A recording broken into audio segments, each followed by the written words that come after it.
ভগবান অর্জুনকে তিনি ক্ষত্রিয়, তার স্বধর্ম সম্পর্কে তাকে অবহিত করবার জন্য তোমার যে যুদ্ধ হলো তোমার ধর্ম, ক্ষত্রিয়ের কিন্তু সে ধর্ম রক্ষা করবার জন্য যে যুদ্ধ করে সেটা ধর্মযুদ্ধ, সেখানে পিছু পা কিন্তু তার পক্ষে অধর্ম হবে। তার সপক্ষে তিনি যত সমস্ত তাকে উদ্বুদ্ধ করবার জন্য আমরা সবচেয়ে প্রথম দেখলাম তিনি আত্মা সম্পর্কে সাংখ্য প্রকরণ, মানুষ কেবল তো শরীর নয়, মানহুস, তাকে মানহুস করাবার জন্য তিনি কিন্তু বুঝতে পারেন তিনি কেবল শরীর না, মন না, বুদ্ধি না, তিনি আত্মা, সবকিছুর উপরে সত্তা রূপে কিন্তু সে পরব্রহ্ম স্বয়ং আমাদের প্রত্যেকটির অন্তরে তিনি রয়েছেন, প্রত্যেকটি মানুষের অন্তরে। সেটা তাকে বুঝাবার জন্য চেষ্টা করলেন, কিন্তু অর্জুনের মন তখন এমন ভাবে বিক্ষিপ্ত ছিল, তিনি তখন আত্মতত্ত্ব কি করে বুঝবেন, ধারণা করবেন কি করে, সেটা তিনি সঙ্গে সঙ্গে বুঝে নিয়েছেন। তার জন্য যেন আরেকটু ভালো করে নেমে যেটা সে ধরতে পারবে, বুঝতে পারবে, সেই স্বধর্ম প্রকরণ তিনি বুঝাবার চেষ্টা করলেন আর কি। এই পর্যন্ত আমরা পড়েছিলাম, হতো ওয়া প্রাপ্স্যসি স্বর্গম জিত্বা ওয়া ভোক্ষ্যসে মহিম তস্মাৎ উত্তিষ্ঠ কৌন্তেয় যুদ্ধায় কৃত নিশ্চয়। ওর মনে একটা সত্যি সত্যি ভগবান জানতে পেরেছেন, একটা প্রচন্ড ভাবে একটা ভয়,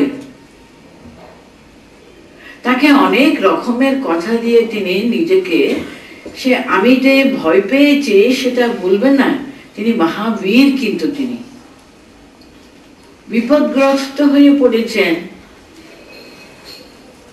মোহমুগ্ধ হয়ে পড়েছেন, যুদ্ধ করতে তিনি এগোতে পারছেন না। সেটা কত রকমের তিনি নিজেকে বুঝিয়ে নেবার জন্য, আমরা অনেক সময় এই যে কাজটা আমাদের করতে ইচ্ছা করে না, করা কর্তব্য কিন্তু, অথচ আমরা ভীষণভাবে অনিচ্ছুক, তখন আমরা কি করি, নিজেদের পক্ষ সমর্থনের জন্য কত রকমের, অর্জুন যেমন কত শাস্ত্র বাক্য, কত উচ্চ উচ্চ ভাবের কথা তিনি বললেন। হ্যাঁ, আমরা আমাদের কুল ধর্ম নষ্ট হয়ে যাবে, কুল স্ত্রী বিপদগ্রস্ত হবে, আরো কত কি তিনি বুঝালেন। আমরা সত্যি তার পক্ষে কিন্তু আমাদেরও কিন্তু একটা ভীষণ একটা মনে, আহা অর্জুন বেচারি, আত্মীয় স্বজন, এই মায়া মোহ তাকে আবৃত করে রেখেছে, তার বিবেক বুদ্ধিকে একেবারে সম্পূর্ণভাবে ঢেকে ফেলেছে, সেসবগুলো আমরা ধরতে পারছি না। কিন্তু তার জন্য তিনি বলছেন, দেখো তুমি যুদ্ধ করতে যদি মরেও যাও তাতে ক্ষতিটা কি, হতো ওয়া প্রাপ্স্যসি স্বর্গম জিত্বা ওয়া ভোক্ষ্যসে মহিম। মৃত্যুতেও তোমারই জয়, আর জয় করলে তো তুমি সমস্ত ইহলোকে তুমি সর্বসুখ, তোমার যে রাজ্য সুখ তুমি ভোগ করতে পারবে, দুটোতেও তো তুমি তো লাভবানই হবে, এত চিন্তা করবার কি আছে, কর্তব্য পালন করো তুমি, তোমার স্বধর্ম কিন্তু যুদ্ধ, সেই স্বধর্ম কিন্তু তুমি না করলে কিন্তু অনেক অনেক অন্যায় পাপ হবে তোমার, ইত্যাদি তিনি বুঝাবার চেষ্টা করলেন। তারপরে যুদ্ধটা তুমি কেমন ভাবে করবে সেটা একটু এখানে আরম্ভ করছেন। সুখ দুঃখে সমে কৃত্বা লাভা লাভ জয়া জয় তত যুদ্ধায় যুজ্যস্ব নৈবম পাপম অবাপ্স্যসি। একটা নতুন একটা চ্যাপ্টার তিনি আরম্ভ করবেন, নতুন একটা চিন্তা ভাবনা, নতুন একটা ভাব তিনি বলবেন, সেটা হলো কর্মযোগ, যোগের কথা। এখানে যোগ মানে হলো কর্মযোগ। কিরকম কর্মযোগের কথা বলছেন? সেটা হলো নিষ্কাম কর্মযোগ। নিষ্কাম কর্মযোগটা কেমন করতে হবে, তার যে সারাংশটা কি, সার সর্বস্বটা কিন্তু এখানে বলছেন সুখ দুঃখে সামে কৃত্বা লাভা লাভ জয়া জয়। মানে তোমার কাছে ভালো মন্দ, তার তোমার লাইকস এন্ড ডিসলাইকস আর কি। আমরা বহু সময় কিন্তু আমরা এই লাইকস এন্ড ডিসলাইকস, পছন্দ অপছন্দ আর কি, ভালো লাগা না ভালো লাগা, এর উপরে কিন্তু আমাদের সমস্ত কাজকর্ম কিন্তু নির্ভর করে। ভালো লাগছে না, সেটাই কিন্তু আমাদের শেষ কথা। কিন্তু আমার ভালো লাগে না, সেটাই আমরা মনে করি যেন এটা ফাইনাল, এর উপরে আর কোনো উঠতেই পারে না ভালো মন্দ। কিন্তু মানুষকে সবসময় তার ঊর্ধ্বে যদি না উঠলে কিন্তু তার কোনো রকমের, কারণ মানুষ তো শুধু জাস্ট লাইক অ্যানিমালস, ইনস্টিংক্টে চলতে পারে না। কিন্তু সে প্রাণী বর্গের ইন্টেলেক্ট নেই, ডিসক্রিমিনেশন নেই, বিচার বুদ্ধি বিহীন কিন্তু সমস্ত জন্তু। কেবল মানুষেরই কিন্তু এই বিচার বুদ্ধি, ভালো মন্দ, ভালো লাগাটা না ভালো লাগাটা না, আমার ধর্ম, আমার যেটা উচিত, আমার যেটা কর্তব্য, এই বোধ কিন্তু বিচার বুদ্ধি, আমার শ্রেয় পথ। মনুষ্য জীবনের যে লক্ষ্য হলো সে পরম শ্রেয়কে লাভ করা। এটা শ্রেয়কামী না প্রিয়কামী? আপনারা দেখবেন মুন্ডক উপনিষদে এই দুটো পথের কথা সুন্দরভাবে বিস্তারিতভাবে আমাদের ঋষি মুনিরা তারা বর্ণনা করেছেন। একটা হলো শ্রেয়স আর একটা হলো প্রেয়স। আমাদের ভালো লাগে, আমাদের প্রীতি বর্ধন করে, আমাদের প্রিয় অপ্রিয়, সেটা হলো প্রেয়স, প্রেয় মার্গ। শ্রেয়স কিন্তু আমাদের পরম শ্রেয়, সে পরম মুক্তি লাভ, মানুষের যে পরম শ্রেয় লাভ, সেটা হলো শ্রেয় পথ। এখন মানুষ বিচার করবে এটা কি প্রেয়সের মার্গ না শ্রেয়সের মার্গ বলে। সে বিচার বুদ্ধি বিহীন হয়ে গেলে কিন্তু মানুষ এবং পশু সমান হয়ে যায়। তার জন্য এখানে বলছেন তিনি ভগবান বলছেন, ওকে দেখো কর্তব্য পালন করবার সময় একটা তুমি স্থির করে রাখবে, কেমন ভাবে কাজ করবে। সুখ দুঃখে সামে কৃত্বা লাভা লাভ জয়া জয়। আমার লাভ না লোকসান, না আমার জয় না পরাজয়, সেদিকে তাকাতে হবে না। কিন্তু আমার কর্তব্য আমি পালন করে যাব। ভালো হোক মন্দ হোক, মানুষ আমাকে প্রশংসা করুক না অপমানিত করুক, কিন্তু আমার যে একটা যেটা আমি ঠিক করেছি জীবনে, সেখানে দৃঢ়ভাবে সুদৃঢ়ভাবে দাঁড়িয়ে থাকা। সেখানে সুখ বা দুঃখ, লাভ বা লোকসান, না জয় আর পরাজয়, তার দিকে তাকাবার কথা নয় আমার। কিন্তু আমার কর্তব্য পালন, তত যুদ্ধায় যুজ্জাস্বা নাইবম পাপম আওয়াপসি। স্বধর্মকে ধরে রাখলে তুমি কখনো কিন্তু পাপগ্রস্ত হতে পারে না। অর্জুন কিন্তু বারে বারে তার যে এতগুলো কারণগুলো তিনি যখন প্রথম অধ্যায়ে বলেছিলেন আমি কেন যুদ্ধ করব না, সেটা সাপোর্ট করবার জন্য কত কত তিনি ভালো ভালো কথা শুনিয়েছিলেন। পাপ আসবে, আমরা নরকে যাব, আমাদের পিতৃবর্গ কিন্তু তারা স্বর্গ থেকে পতিত হবে, হ্যানা তেনা কত কি, কুলধর্ম কুল স্ত্রী কত কি তিনি দেখিয়েছিলেন এর রেজাল্ট হিসেবে, পরিণতি হিসেবে, তাই না? এমনি বলছেন না কোনো পাপ তোমায় স্পর্শ করবে না, তুমি যদি ঠিক ঠিক কর্তব্য পালন করো, স্বধর্ম পালন করো, কোনো তোমার পাপ কিন্তু স্পর্শ করবে না। এটা বলবার জন্য উনি কিভাবে করবে, সুখ দুঃখে সামে কৃত্বা লাভা লাভ জয়া অজয় তত যুদ্ধায় যুজ্জস্বা। না এবং পাপম আবাপসি, এইভাবে করলে কিন্তু তোমার কর্তব্য কর্ম পালন করলে কিন্তু কোনো রকমের তোমার পাপ ভাগী হতে হয় না। এটা বলতে গিয়ে তিনি নূতন সে যোগের কথা, কর্ম রহস্যের কথা, কর্মের যে একটা কৌশল আছে, সে কৌশলটা কি? আমরা সকলেই কিন্তু কর্ম করি, আমরা কিন্তু কর্মযোগ করি না, কিন্তু সে কর্ম কিন্তু যোগযুক্ত হতে হবে আর কি। সে একই কর্ম কিন্তু কিন্তু এমন ভাবে কাজ করলে কিন্তু সে কর্ম করে কিন্তু আমরা পরম শ্রেয়ও কিন্তু প্রাপ্ত হতে পারি। আপনারা দেখেছেন একটা স্ক্রু ড্রাইভার নিয়ে তিনি স্ক্রু খুলবেন, খুলবার জন্য ঘোরাচ্ছে না, কিন্তু আবার টাইট করবার জন্য কিন্তু শুধু ঘোরাবেন ঠিকই। সে ঘোরানো কিন্তু আমাদের ঠিক ঠিক ভাবে জেনে রাখতে হবে কোন দিকে ঘোরালে উঠে আসবে, কোন দিকে ঘোরালে আমরা আবার আরো জড়িয়ে পড়ব, শক্ত হয়ে যাবে।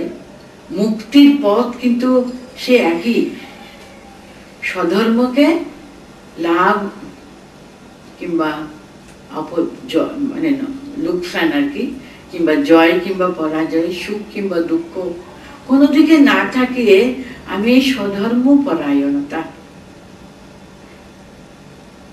সেটা কেমন ভাবে করতে হবে সেই যোগের সিক্রেট হিসেবে উনি এখন নিষ্কাম কর্মযোগ, গীতার আরেকটি নামই হলো নিষ্কাম কর্মযোগ।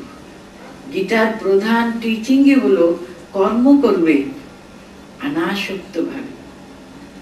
ঠাকুর যেমন বলতেন, তুমি তেল মেখে কাঁঠাল ভাঙবে, তাহলে আটা কিন্তু হাতে জড়াবে না, কিন্তু একই কাজ।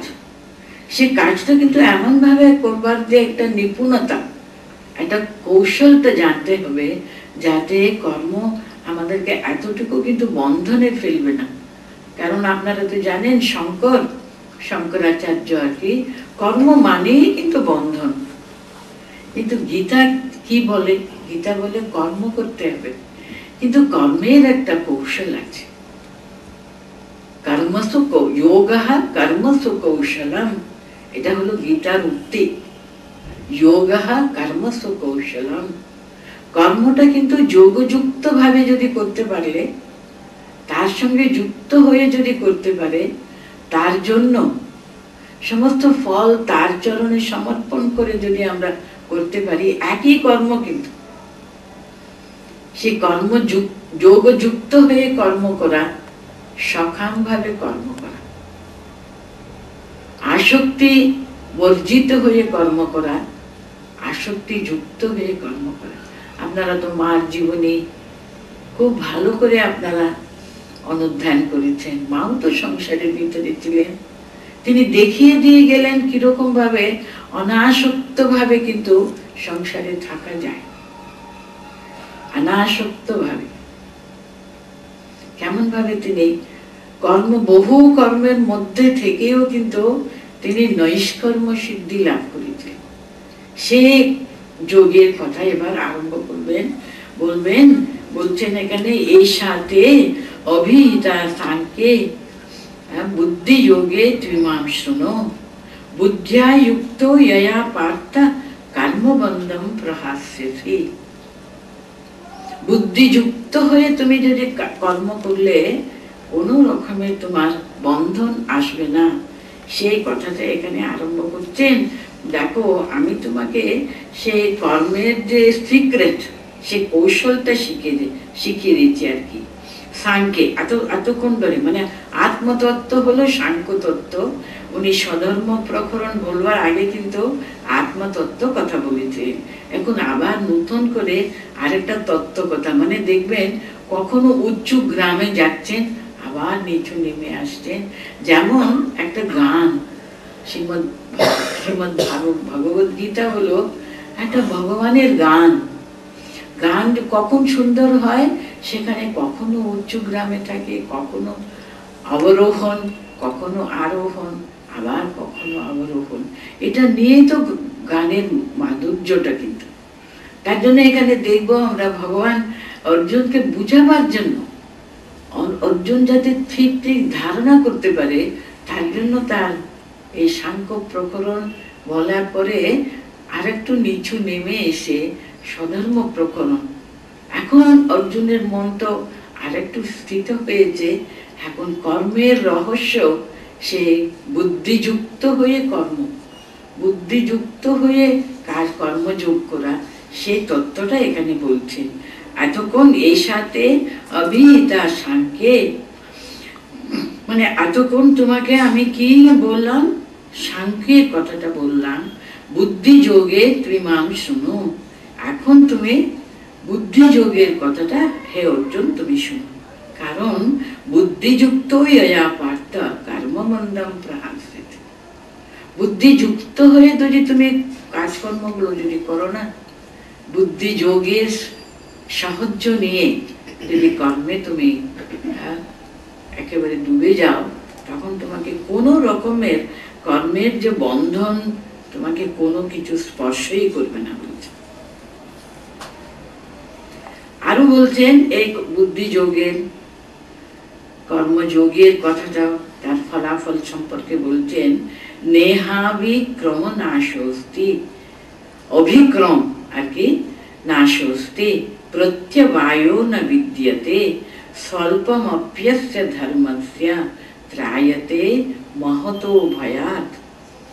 এই নিষ্কাম কর্মযোগের কথার মহিমা সম্পর্কে এখানে উনি বলছেন, এই নিষ্কাম কর্মযোগ, কর্ম যদি একটু আরম্ভ করেছি আমরা, সেটা কোনো কিছু ত্রুটি বিচ্যুতি হয়ে গেল, আপনারা দেখবেন দুর্গা পূজা, কালী পূজা ইত্যাদি পূজা যারা আপনারা করেন, আপনারা দেখবেন আমরা আরম্ভ করেছি,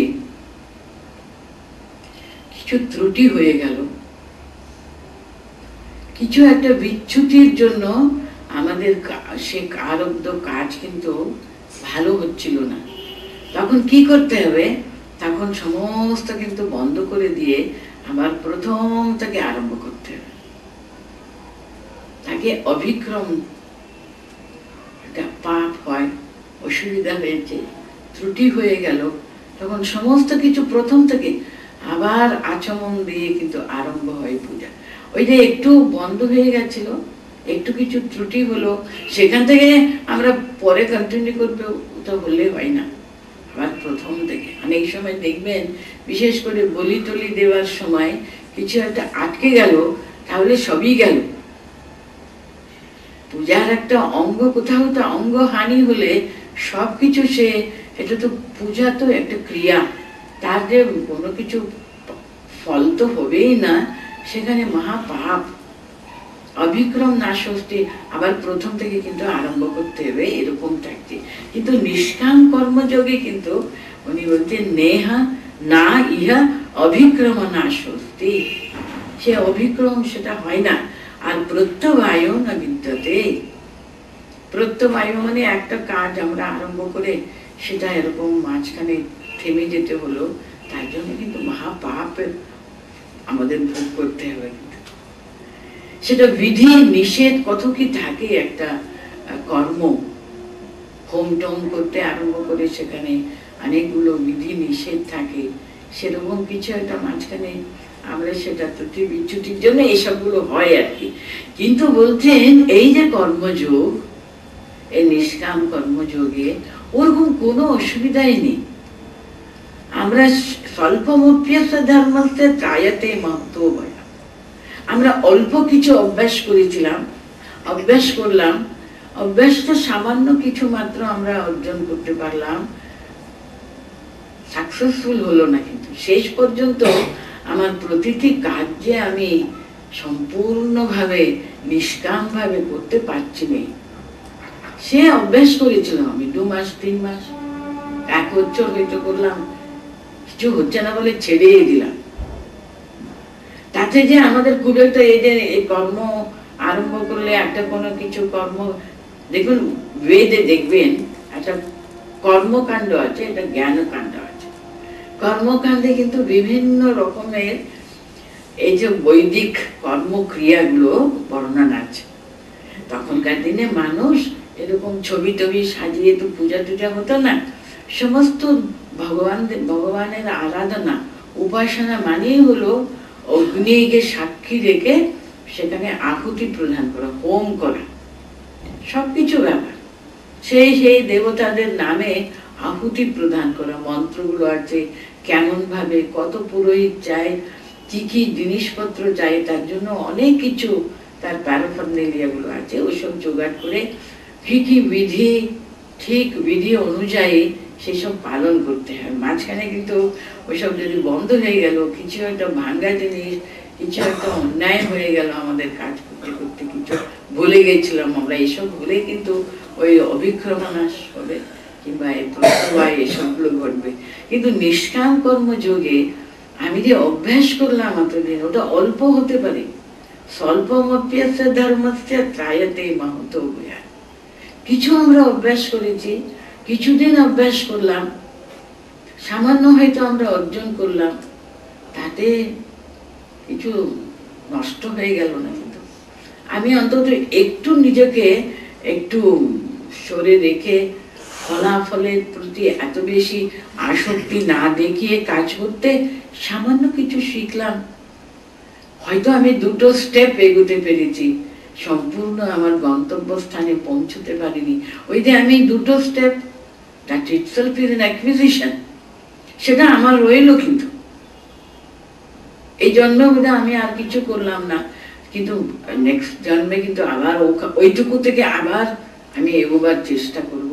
এখানে আমি অল্পও যদি অভ্যাস করবার চেষ্টা করি, তাতেও কিন্তু অনেক লাভ আছে। কিন্তু তাতে কোনো অধিক্রমণাশু নেই, প্রত্যবায়ু নেই, কোনো বিধি নিষেধ লঙ্ঘন করলাম আমি, এত বছর অভ্যাস করলাম না আমি, তাতে পাপের আমি ভোগ করতে হবে, ওসব কোনো ভয়ই নেই। কিন্তু কর্মযোগ অতি সহজ, নিষ্কাম কর্মযোগ, বুদ্ধিযুক্ত কর্মযোগ সহজ। তোমরা অল্প অভ্যাস করো না, যেটুকু পারবে তাতেই লাভ।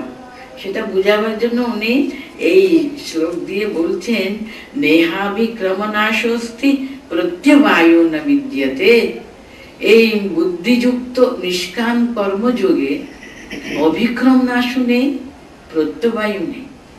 মাঝখানে তোমরা ছেড়ে দিলে বাবা হার পাচ্ছি না, এত সবসময় কাজ করবার আগে আমার কি এখানে আমার কোনো স্বার্থ হলো না বলে আমার ভীষণ ক্ষুব্ধ হয়ে গেলাম, কিছু হলো, এখন হলো না, আমি আবার অভ্যাস করব।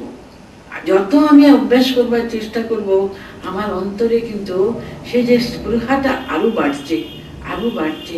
আমি একটুখানি দৃঢ়তা একটু অর্জন করছি, এত বিচলিত হব না।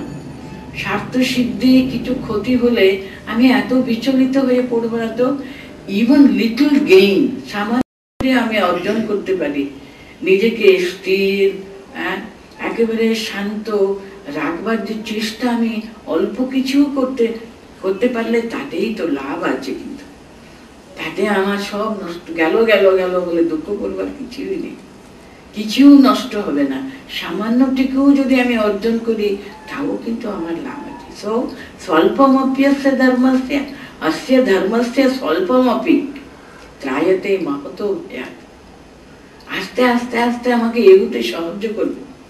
একটা স্টেপ যদি আমি এগিয়ে থাকি এই নিষ্কাম কর্মযোগে, সেটাই তো লাভ এই জন্মে।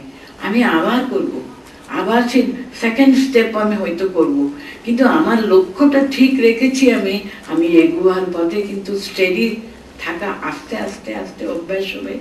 কোনোটাও কিন্তু আমি লুজ করছি না, কোথাও কিন্তু আমার একেবারে বিফলতা আসছে না। তো অল্প অল্প অল্প দিয়ে আমি ব্যাংকে ডিপোজিট রাখতে পারি, অল্প অল্পও তো সামান্য কিছু। আমি 10 টাকা দিয়ে আরম্ভ করলাম, that is my gain only, আমার ডিপোজিট। ঠিক তেমনি এই নিষ্কাম কর্মযোগেও কিন্তু সামান্যটুকুও যদি আমার লাভ হয়ে থাকলে, তাতেই কিন্তু ত্রায়তে মাহতো ভয়াৎ। সেটাই আমাকে শিক্ষা দেবে, সেটাই কিন্তু আমাকে প্রেরণা দেবে আরো এগোবার, আরো এগোবার। তাই এখানে বলছেন নেহাবিক্রমনাশস্তি।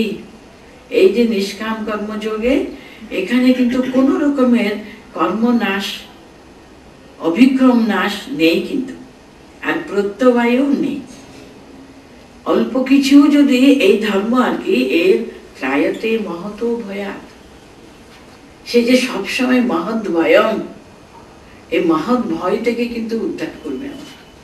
আমরা যে চিরদিন এরকম ভাবে একটু সুখ অনুভব করলে আমরা আনন্দে বিভোর হয়ে যায়, একটু দুঃখ পেলে জীবনে একেবারে আমরা অত্যন্ত ক্ষুণ্ণ হয়ে সবকিছু হারিয়ে একেবারে ডিপ্রেশনের চূড়ান্ততম, তাও হবে না। আস্তে আস্তে আমি সুখ দুঃখে সমীকৃত লাভা লাভ জয়া জয়, কত এইসবগুলো আসে আর চলে যায়, কোনোটাও জীবনে স্থির নেই। তো এসবগুলো আসবেই তো, যেমন সমুদ্রের ঢেউ আসতেই থাকে, আসবে চলেই যাবে, আসবেই চলে যাবে, কোনোটাও স্থিত থাকতে পারে না। ভালো দিন এসেছে তো ঠিক আছে, সেখানে আমাদের ভীষণভাবে উল্লসিত হবার তো কোনো কারণ নেই। ভীষণ দুঃখ এলে একেবারে একেবারে মুহ্যমান হওয়াও কোনো কারণ নেই। এসব আসে আবারও চলেও যায়। এই যে স্থিতি, একটা স্থিরতা, বিচলিত ভাবে থাকা, এটা আস্তে আস্তে আস্তে যিনি এই নিষ্কাম কর্মযোগে উনি যতই এগোবেন ততই তিনি লাভবান, সেটা বুঝাচ্ছেন। নেহা বিক্রমনাশোস্তি প্রত্যবায়ো ন বিদ্যতে স্বল্পমপ্যস্য ধর্মস্য ত্রায়তে মহতো ভয়াৎ। মহৎ ভয় থেকে আমাদের রক্ষা করে নিষ্কাম কর্মযোগ। ব্যবসায়াত্মিকা বুদ্ধি একেহ কুরু নন্দনা বহু শাখা হি অনন্তাশ্চ বুদ্ধয়ো অব্যবসায়িনাম। আচ্ছা, ব্যবসায়াত্মিকা বুদ্ধি, অর্জুনকে তিনি হে কুরু নন্দন বলে সম্বোধন করে বলছেন। ব্যবসায়াত্মিকা বুদ্ধি মানে কি? নিশ্চয়াত্মিকা বুদ্ধি, একটা মনের ভিতরে কর্তব্য পরায়ণতা, স্থির বুদ্ধি আর কি, নিশ্চয়াত্মিকা বুদ্ধি। আই হ্যাভ ডিসাইডেড আপন সামথিং, আমি জীবনে ঠিক করেছি এইভাবে এগোবো, সেটা দৃঢ়ভাবে ধরে থাকা। সেখানে নিশ্চিতভাবে আমি জানি লক্ষ্যটা আমি স্থির করে রেখেছি, সেখানে কিন্তু দৃঢ়তা, সুদৃঢ়ভাবে সেই আদর্শকে ধরে রাখা, এই নিশ্চয়াত্মিকা বুদ্ধিকে এখানে ব্যবসায়াত্মিকা বুদ্ধি বলছেন। হে গুরুনন্দন, ব্যবসায়াত্মিকা বুদ্ধি একেহা, মানে সেই নিশ্চয়াত্মিকা বুদ্ধি কিন্তু এক নিষ্ঠা থাকে, সেখানে দৃঢ়তা থাকে, সুদৃঢ়ভাবে সে এগোবে। কিন্তু সেটাকে উনি বলতেন ইহা, সেটাই একনিষ্ঠতা আর কি, মানে কর্তব্য সাধনে সব সময় সুদৃঢ়ভাবে তাকে ধরে থাকা। অব্যবসায়ী নাম, যাদের মন কিন্তু অস্থির চিত্ত, সেটা হলো অব্যবসায়াত্মিকা। বহু শাখা হি অনন্তাশ্চ বুদ্ধয়ো অব্যবসায়ী না, যাদের এই নিশ্চল বুদ্ধি নেই, নিশ্চয়াত্মিকা বুদ্ধির অভাব, তাদের মন কিন্তু বহু শাখা হি অনন্তাশ্চ, কোনো মানে একাগ্রতা নেই। আমরা নিজেরা প্রতিদিন অনুভব করি না, একটা দৃঢ়ভাবে বসে আসনে আমরা বেশ মালা টালা নিয়ে ধূপ টুপ জ্বালিয়ে কত সাজিয়ে গুজিয়ে আমরা বসলো, আর মনটা কোথায় কোথায় কোথায় কোথায় ঘুরে ঘুরে বেড়াতে থাকে। তো সে বহু শাখায় অনন্তাশ্চ। কিন্তু ব্যবসায়াত্মিকা বুদ্ধি না, আমি আমার মন কোনো দিকে যেতে দেব না। এটা তো আমরা মানে যখন একটা কোনো ব্যাপার বিষয় নিয়ে বিষয়বস্তুকে একাগ্রভাবে চিন্তা করা, কিন্তু যারা অস্থির চিত্ত দেখবেন তাদের কাজে কর্মে তার প্রকাশ, এই যে ভিতরকার অস্থির চিত্তের যে প্রকাশ বাইরে, তাদের কাজে কর্মে সব ব্যাপারে এই করতে যাবে ছেড়ে দেবে, ওই করতে যাবে ছেড়ে দেবে, সামান্য একটু যদি কোনো কিন্তু অসুবিধা হলে আর এগোবেই না। সেরকম হলে তো হবে না। যারা নিশ্চয়াত্মিকা বুদ্ধি দৃঢ়ভাবে আদর্শকে ধরে থাকেন, কত অন্তরায় আসে, কত আপদে বিপদ, কত সংকটময় অবস্থার ভিতরে যেতে হচ্ছে, কিন্তু নিশ্চয়াত্মিকা বুদ্ধি যদি ঠিক থাকে, সেটা যত বিপদ যত সংকট থেকে আস্তে আস্তে আস্তে আমাদেরকে ধরে থাকে, দৃঢ়ভাবে আমরা এগোতে থাকবো, কিছুতেই বিচলিত হবে না কি নিশ্চয়ই আত্মিকা বুদ্ধি।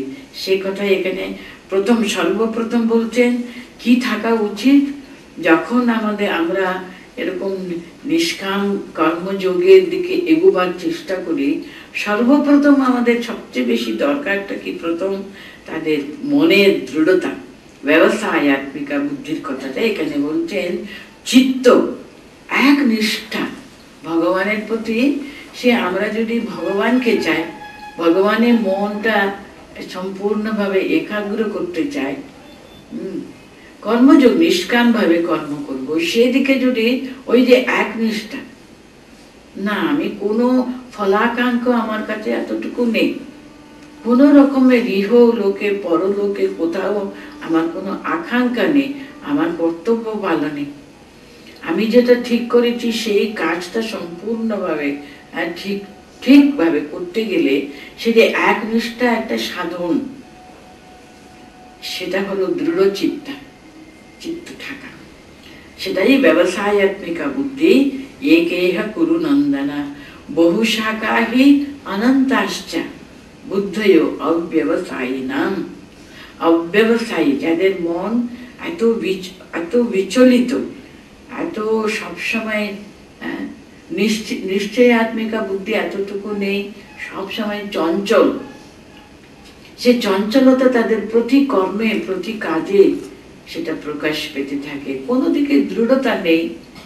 এগুবার যত সামান্য একটু কিছু, সেটা ঠাকুর উদাহরণ দিতে না, এখানে কুয়ো খুঁড়তে গিয়ে সামান্য একটু পাথর পেলো, বাস ওখানে ছেড়ে দিয়ে আরেকটা জায়গায় এরকম করতে থাকলে তো কোথাও তারা জল পাবে না।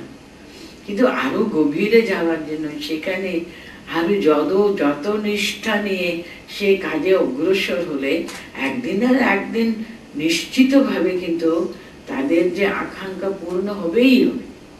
সে যে নিশ্চয়াত্মিকা বুদ্ধি, দৃঢ়ভাবে তার আদর্শকে ধরে রাখা, সেটা সবচেয়ে বেশি প্রথম সেটা প্রয়োজন। সেটাই এখানে ব্যবসায়াত্মিকা বুদ্ধির কথাটা বলছেন। ব্যবসায়াত্মিকা বুদ্ধি আর কি?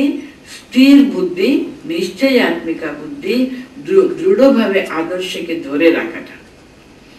বহু শাখাহি অনন্তাশ্চ বুদ্ধয় অব্যবসায়ী নাম। আচ্ছা, এখন বলছেন কি এই কটা শ্লোকে, 3টে শ্লোকে আমি মাম পুষ্পিতাম বাচাম প্রবদ্যন্তি বিবশ্চিতঃ वेदवादरतः पार्थ नान्यदस्तीति वादिनः कामात्मानः स्वर्गपर जन्म कर्म फलप्रदां क्रिया विशेष बहुलान् भोगैश्वर्य गति प्रति भोगैश्वर्य प्रसक्तानां तयापहृत चेतसां व्यवसायात्मिका बुद्धि समादौ न विधीयते। এই 3টে শ্লোক 42, 43, 44 একটা কথা এখানে বর্ণনা করতেন। এটা কিসের কথা বলছেন? তখনকার দিনে দেখবেন এই কর্মকাণ্ডের কথা। আর আমি যে বললাম বেদে প্রথম অংশে দেখবেন অনেক যোগ্য জায়গাদের কথাগুলো আছে, যাকে বলা হয় কর্মকাণ্ড। আর শেষ দিকে উপনিষদগুলো আছে। প্রত্যেকটি বেদে 2টো ভাগে বিভক্ত করা যায়, কর্মকাণ্ড আর জ্ঞানকাণ্ড বলে। কর্মকাণ্ডে মানুষকে অনেক রকমের ফলে, যেমন এখানে আমরা জানি এই ব্রত পালন করলে কি কি পাবে, এই কত রকমের তার ফলাফলটা, তাই না? আপনারা এই যখন লক্ষ্মী পূজা তখন এটা পাঠ আছে, সে ব্রত ওটা পালন করলে কি কি আমরা পাবো। সবসময় সকাম ভাবে যে পূজা ইত্যাদি ইত্যাদি আমরা মানুষ করে থাকি, তার একটা ফলাফলের ব্যাপারও আছে, কিন্তু নিষ্কাম ভাবে সেটা করবার কথাটা আমরা কখনো ভাবি না। কিন্তু তার জন্য এইসব বলছেন যারা বেদবাদরতা, মানে যারা কর্মকাণ্ডকে, তখনকার দিনে অনেক পুরোহিত ইত্যাদি ইত্যাদি বর্গ, এগুলো সব বেশি প্রাধান্য দিত। এটা করো, এটা পাবে। পুত্র আকাঙ্ক্ষা করলে পুত্র কামেষ্টি যজ্ঞ বলে, সেটা কত কত টাকা পয়সা খরচা করে কত রকমের জিনিস সংগ্রহ করে একটা যজ্ঞ করতে হবে। সেই যজ্ঞের ফল হলো এরকম এরকম। সেটা এত সুন্দর সুন্দর ভাবে বর্ণনা আছে। ব্রত পাঠ যখন আপনারা করেন দেখবেন ওখানে এটা এরকম করলে এত ফল হবে, এই ফল হবে ইত্যাদি। সেরকমই আর কি ওরা যারা यामिमां पुष्पितां वाचं प्रवद्यन्ति विपश्चितः, মানে যারা ওরা বেদবাদরতা কর্মকাণ্ডকে যারা খুব প্রশংসা করেন। কর্মকাণ্ড মানে বিভিন্ন ফলাকাঙ্ক্ষ বর্জিত নয়, সকাম সমস্ত কর্মগুলো আর কি, এই চাই, তার জন্য এটা। আমরা লক্ষ্মী পূজা করব, আমরা অনেক কিছু ধন ঐশ্বর্য লাভ হবে ইত্যাদি ইত্যাদি, এটা পাবার জন্য এটা করছি, এটা পাবার জন্য এটা করছি। তখনকার দিনে কর্মকাণ্ডে এটাই বেশি করে বলা হতো। তার জন্য এই তিনটে শ্লোকে তারই বর্ণনা আছে। আমি শুধু পড়ে শোনাচ্ছি, এখানে কিছু এত বেশি এক্সপ্লেনেশন কিছুই নেই। পুষ্পিতাম বাচম ইমাং পুষ্পিতাম বাচম প্রবদন্তি, মানে যারা হে পার্থ এই স্বর্গ বেদবাদরতঃ আর কামাত্মনঃ স্বর্গপরা জন্ম কর্ম ফল প্রদান ইত্যাদি ইত্যাদি, এরা সবাই কিন্তু এই কর্মকাণ্ডের প্রশংসা করবার জন্য বিভিন্ন সকাম ব্যাপার নিয়ে ফলপ্রদ যারা স্বর্গ কামনা করি।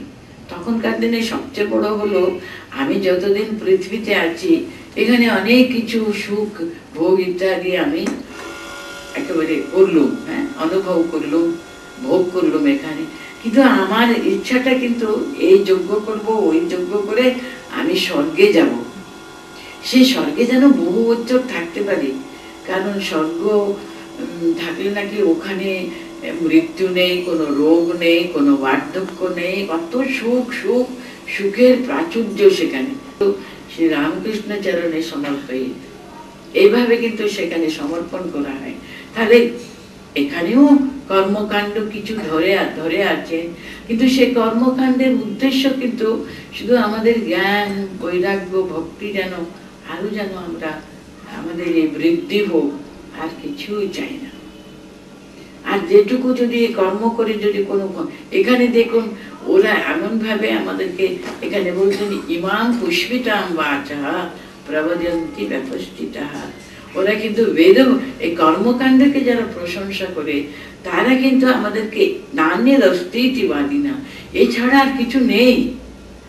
ইহকালে তুমি এখানে ভোগ করো আর এসব ধর্মকর্ম করে সে স্বর্গ ওখানে গিয়ে আবার সে ভোগ করো।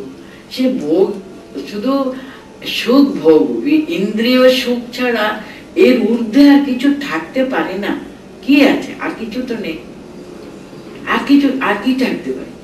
শরীরটা যখন চলে গেল তখন তো পুরো ছাই হয়ে গেল, আর রইলটা কি? কি তো তোমরা আত্মা কত কি বলো, সেসবগুলো কিছুই নেই। শুধু যা কাজ করে গেলে তুমি, যে ব্রত উপবাস করে এত সব যাগ যজ্ঞ করে গেলে, তার যে পুণ্য, তাতে তুমি স্বর্গে তোমার ওখানে আরো অনেক দীর্ঘ সে ভোগ ঐশ্বর্য আর ওখানে উপভোগ করবে। সেটাই ছাড়া আর কোনো কিছু ওরা চিন্তাই করে না। তারা কামাত্মা না স্বর্গ পরা, সে ওদের সমস্ত সবসময় এই কামনা বাসনাগুলো তৃপ্তি করা ছাড়া আর কোনো কিছু ওরা জানে না। কোনো জিনিসটাকে ওরা এর চেয়ে বড় থাকতে পারে তাও তারা মনে করে না। বলছেন এখানে ক্রিয়া বিশেষ বহুলান ভোগৈশ্বরে গতি, যত সমস্ত যজ্ঞ জাগাদিগুলো করো আরো ভোগ, আরো আনন্দ, আরো এই বিষয়ে সুখ অনুভব করা ইচ্ছা করা, আরো আর কিছুই নেই। ভোগৈশ্বর্য প্রসক্তা নাম তাই আপহৃত চেতসাম, এই ভোগৈশ্বর্যের প্রতি এত তারা আসক্ত না, সমস্ত ওদের মন প্রাণ সব তাতে কিন্তু যেন অপভৃত হয়ে আছে, এছাড়া আর কোনো কিছু না। সেটা যেন ওদের বেঁধে রেখে দিয়েছে, অপভৃত হয়ে আছে। তাদের মন কি করে ব্যবসায়াত্মিকা বুদ্ধি থাকতে পারে? ওদের মন এই পরম সত্যের দিকে, শ্রেয় পথে কি করে ওরা একনিষ্ঠা লাভ করতে পারে? আমরা যদি ভগবানের নাম করবার সময়ও যদি মন দিয়ে চঞ্চল হয় কেন? মনের ভিতরে আসক্তিটা আর কি, এই বিষয়াসক্তি যত আমরা কমিয়ে নিয়ে আসতে পারি, তখনই কিন্তু সেই যে মনের সমস্ত শক্তি ভগবন্মুখী হতে পারে, তাই না? ভগবন্মুখী হবার জন্য এটা কমাতে হবে। তো এটা না কমলে ওদিকে ব্যবসায়াত্মিকা বুদ্ধিটা কেমন ভাবে আমরা বাড়াবো? এই যে চঞ্চলতা, কেন চঞ্চলতা মনে আসবে? আসক্তি সেখানে আছে। আসক্তি কিসের জন্য? সামান্য ভোগ ইত্যাদি বিষয়ে ভোগের জন্য আছে। তার জন্য বিষয়ে ভোগের যে কি পরিণতি, সেটা যদি মনে বিচার করে আমরা একবার ভালোভাবে দৃঢ়ভাবে, সেটা কত ক্ষণভঙ্গুর ব্যবস্থা, এই আছে এই নেই, সেটা যখন আমি জেনে নিলাম, তার দিকে কেন মন আবার যাবে? এইভাবে মনটাকে বুঝিয়ে বিচার করে তখন দৃঢ়তা যখন আসে, না সে একমাত্র পরম শ্রেয় লাভ করা ছাড়া জীবনের পরম শান্তির আর কোনো উপায় নেই। সেইভাবে যখন মনটাকে আমরা দৃঢ়ভাবে যদি লক্ষ্যের দিকে যদি আমরা সুদৃঢ় করতে পারি, তখনই ব্যবসায়াত্মিকা বুদ্ধি মানে নিশ্চয়াত্মিকা বুদ্ধিটা কেমন ভাবে অর্জন করব তিনি এটা এখানে বুঝাচ্ছেন। কিন্তু কর্মকাণ্ডের যারা একেবারে রেকমেন্ড করে, তারা কিন্তু ওরা জানেই না আর একটা পরম সত্য জীবনে আছে। শুধু ভোগ সুখ ছাড়া ওরা আর কোনো কথাই তারা চিন্তা করে না। তাদের কথাতে কি করে আমরা ব্যবসায়াত্মিকা বুদ্ধি অর্জন করা কি হতে পারে? কখনো না। যাদের মন শুধু ভোগৈশ্বর্য প্রতি আসক্ত হয়ে আছে, তাতে ওদের মন একেবারে সম্পূর্ণভাবে ওতপ্রোতভাবে লিপ্ত হয়ে আছে, তারা কি করে ব্যবসায়াত্মিকা বুদ্ধি অর্জন করতে পারবে না? কখনো পারবে না। এই তিনটে শ্লোকে উনি যারা সেই কর্মকাণ্ডের দিকে মনটা যাদের সবসময় থাকে, ওদের মন কি করে ব্যবসায়াত্মিকা বুদ্ধি মানে নিশ্চয়াত্মিকা বুদ্ধি ওদের হতে পারে না। যেটা বিচার করবার ক্ষমতা ওদের কমে গেছে, নেই বলতে হবে। সেইভাবে উনি এটা বললেন, ইয়ামিমাম পুষ্পিতাম বাচা প্রবদ্যন্ত বিপশ্চিতঃ বেদবাদরতাঃ পার্থ নান্যদস্তীতি বাদী। নান্যদে অবিবেকী ব্যক্তিগণ কিন্তু বেদোক্ত কর্মকাণ্ডেরই সমস্ত কথা নিয়ে আলোচনায় তারা খুবই মুখর, এসব জায়গাগুলো তাতে বিশ্বাস করেন। এর স্বর্গাদির জন্য সমস্ত কর্ম ছাড়া আর কোনো কর্মের প্রয়োজন নেই। অর্থাৎ সকাম কর্মকে তারা একমাত্র অনুষ্ঠেয় ধর্ম তাই মনে করে থাকেন। তার জন্য ভোগৈশ্বর্য লাভের জন্য সদা সর্বদা তাদের মন যে যে কর্মগুলো আর কি আমাদেরকে দিতে পারে, সেই দেখতে মানে পুষ্পিতাম বাচাম শ্রবণ মধুর এসব বাক্যের দ্বারা মুগ্ধ করবার প্রচেষ্টা করে থাকেন। তাদের অন্তরে শাস্ত্রের অনুগামিনী নিশ্চয়াত্মিকা বুদ্ধি কখনো উদিত হতে পারে না। অর্থাৎ তারা কামনা, তাদের কখনো ঈশ্বরে একনিষ্ঠা বুদ্ধি হয় না, হতে পারে না। त्रैगुण्य विषया वेदा निस्त्रैगुण्यो भवार्जुन निर्द्वन्द्व नित्य सत्यो निर्योगक्षेम आत्मवान। এখান থেকে মুক্ত হওয়ার উপায় হিসেবে উনি আমাদের মন এত বেশি কামনা বাসনার দিকে সবসময় তো লালায়িত, এটা সাধারণভাবে মানুষ তাদের অন্তর্নিহিত কামনাগুলো চরিতার্থ করবার জন্য চেষ্টা করেন। তো কিন্তু কিভাবে আমরা নিশ্চয়াত্মিকা বুদ্ধি আমরা কিভাবে অর্জন করব, এখানে বলছেন ত্রৈগুণ্য বিষয়া বেদা নিস্ত্রৈগুণ্য ভবার্জুনা। মানে আমরা ত্রিগুণাত্মিকা প্রকৃতির দ্বারা কিন্তু আমাদের শরীর পর্যন্ত গঠিত, শরীর মন ইত্যাদি ইত্যাদি সমস্ত কিছু সত্ত্ব রজ আর তম, এই তিনটে গুণের প্রকৃতি হলো এই ত্রিগুণাত্মিকা প্রকৃতি। তার জন্য সবকিছু কিন্তু এই ত্রিগুণের দ্বারা কিন্তু একেবারে প্রবর্তিত। ওতপ্রোতভাবে আমরা কখনো সত্যগুণে, এখন আমরা গীতা পাঠ করছি, গীতা শুনছি, ভগবানের কথাগুলো শুনছি, আমাদের মন অনেকটা সত্যগুণে প্রতিষ্ঠিত হয়ে আছে। কিন্তু যখন আমরা কাজকর্মে লিপ্ত থাকি তখন রজগুণ প্রধান। তা বলে এই নয় দুটো গুণ একেবারে নেই তা না, তিনটেও সদা সর্বদা থাকে। যখন সত্যগুণের প্রাধান্য হয় সে যেন সামনে থাকে, অন্য দুটো চুপ করে পিছন দিকে থাকে। ওদেরকে অতিক্রম করে সত্যগুণ সামনে এসছে। রজগুণও তাই, আর তমগুণও তাই। কোনো কোনো তুমি কিছু করতে ইচ্ছা করে না। এখন তো শীত খুব পড়েছে, তখন কম্বল মুড়ে দিয়ে চুপ করে শুয়ে থাকতে ইচ্ছা করে, তখন তমগুণের আধিক্যতা আর কি। এরকম তিনটে গুণের দ্বারা সদা সর্বদা কিন্তু আমরা পরিব্যাপ্ত হয়ে রয়েছি। তার জন্য ভগবান এখানে বলছেন ত্রৈগুণ্য বিষয়া বেদা নির্ত্রৈগুণ্য ভবার্জুন। আমাদের বেদ, এই কর্মকাণ্ড সব কিন্তু এই ত্রিগুণের ভিতরেই কিন্তু রয়েছে। কিন্তু অর্জুন, তোমাকে কিন্তু নিস্ত্রৈগুণ্য ভবার্জুনা বলতেন, ত্রিগুণকে অতিক্রম করতে হবে। কেন? ভগবান কিন্তু ত্রিগুণাতীত, তিনি তো এই তিনটে গুণের ভিতরে আবদ্ধ নন। আমরা তিনটে গুণের উপরে না উঠলে কিন্তু সে পরম সত্যকে লাভ করতে পারবো না। সত্যগুণকে অবলম্বন করে আমরা চেষ্টা করতে পারি ত্রিগুণ, এই তিনটে গুণকে অতিক্রম করে পার হবার।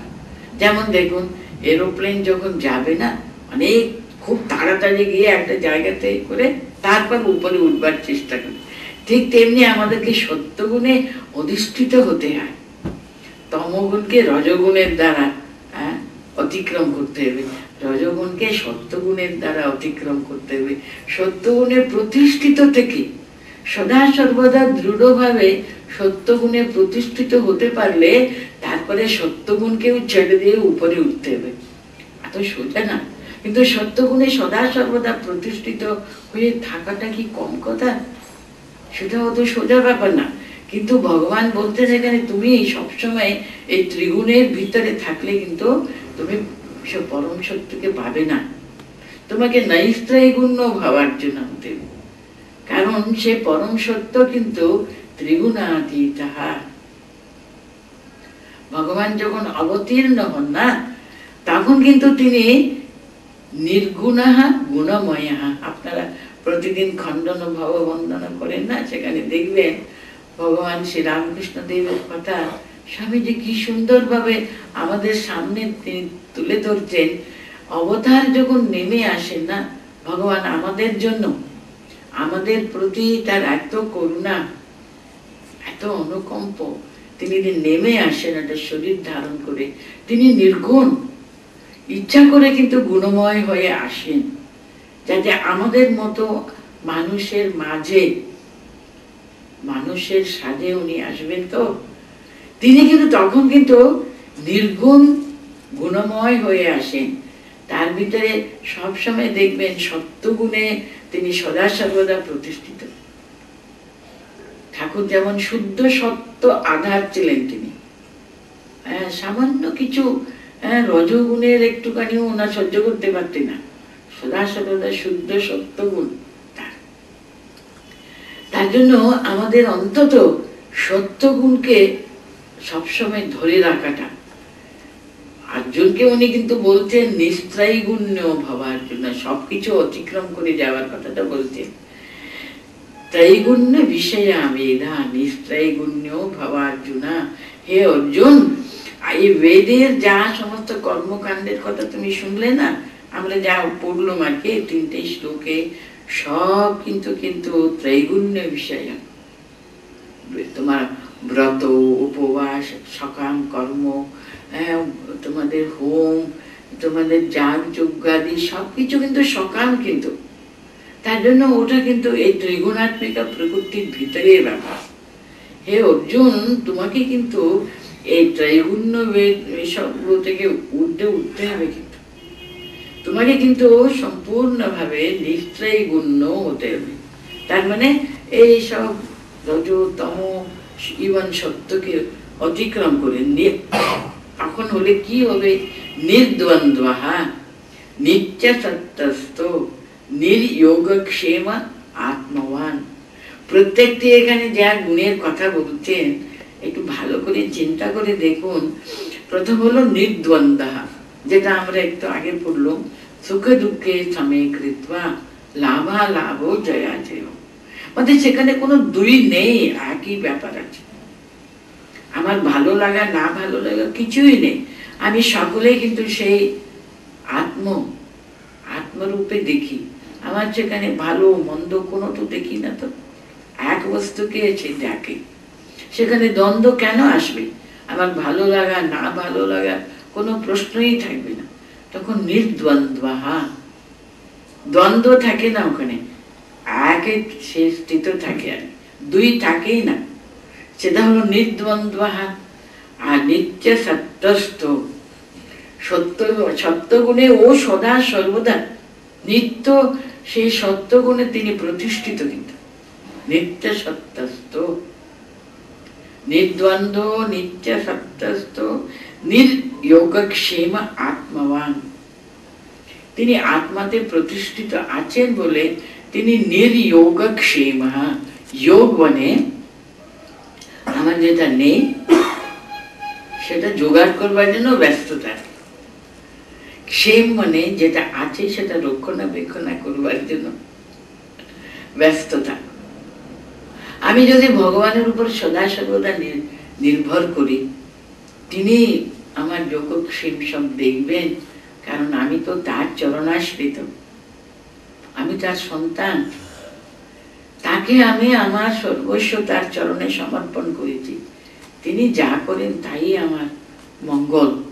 সেই বিশ্বাস যদি থাকে, আমি যোগক্ষেমকে নিয়ে এত চিন্তা করব, তিনি ঠিক দেখছেন আমার ডিউটি আমি করে যাব, আমার ভালো মন্দ তার হাতে সমর্পণ করেছি। সেই যদি শরণাগতি যদি সম্পূর্ণভাবে পাশিকে পাচানা, সেই শরণাগতি থাকলে তখন নির্যোগক্ষেম। এখানে গীতায় তো আমরা পড়বো পরে, তিনি বলছেন না যোগক্ষেমম বহাম্যহম অনন্যস চিন্তয়ন্ত এই জনা পরিউপাসতে, যে অনন্য ভাবে আমাতে শরণাপন্ন হন, তার অনন্যস চিন্তয়ন্ত এই জনা পরিউপাসতে তস্মাৎ যোগক্ষেমম বহাম্যহম, আমি বয়ে নিয়ে যাব, ওদের কাছে পৌঁছে দেবো, তার যোগ এবং ক্ষেম সব আমি দেখবো বলেছিলেন। উনি কথা দিচ্ছেন যোগক্ষেমম বহাম্যহম বলে, কিন্তু তার কন্ডিশন আছে অনন্যস চিন্তয়ন্ত এই জনা পরিউপাসতে, যে আমাকে অনন্যভাবে একাগ্রভাবে ব্যবসায়াত্মিক বুদ্ধিটা নিশ্চয়াত্মিক বুদ্ধিতে, আমি ভিন্ন আর কিছু জানি না, আমার উপর সম্পূর্ণ তারা নির্ভর করে আমার চরণে সব সমর্পণ করেছে, তার যোগক্ষেম আমি সদা সর্বদা দেখাশোনা করছি। সেই বিশ্বাস থাকলে নিজ যোগক্ষেম আত্মবান হবেন, কারণ তিনি আত্মস্থ, তিনি আত্মাতে প্রতিষ্ঠিত, তিনি আত্মবান, তিনি জানেন অন্তর্যামী রূপে তিনি আমার ভিতরে আছেন, তিনি ওর ভিতরে আছেন, তিনি সর্বভূতে তিনি অবস্থান করছেন। ওর যে এই সাম্রাজ্যে আমি কি একেবারে অরক্ষিত থাকতে পারি? তিনি সদা সর্বদা আমার হাত ধরে তো আছে, তাহলে নির্যোগক্ষেম মানে তাই এইভাবে আর কি ত্রৈগুণ্য বিষয়, ত্রৈগুণ্যকে তিনি ত্রৈগুণ্য হতে পারলে আস্তে আস্তে এই সমস্ত গুণ আমাদের অন্তরে সে প্রকাশ পাবেই পাবে। নির্দ্বন্দ্ব নিত্য সত্ত্বস্থ নির্যোগক্ষেম আত্মবান তিনি হবেন, তিনি নিস্ত্রৈগুণ্য হয়ে যাবেন। তার জন্য অর্জুনকে বলছেন, ইয়ে অর্জুন, সমস্ত জগৎময় কিন্তু এই ত্রিগুণাত্মিকা প্রকৃতির দ্বারা কিন্তু রয়েছে, একেবারে ওতপ্রোত ভাবে আবৃত হয়ে রয়েছে। তুমি কিন্তু এর ঊর্ধ্বে যেতে হবে, তোমার একে অতিক্রম করে যেতে হবে, তার জন্য তুমি নিস্ত্রৈগুণ্য ভব অর্জুনা। থাকি পর্যন্ত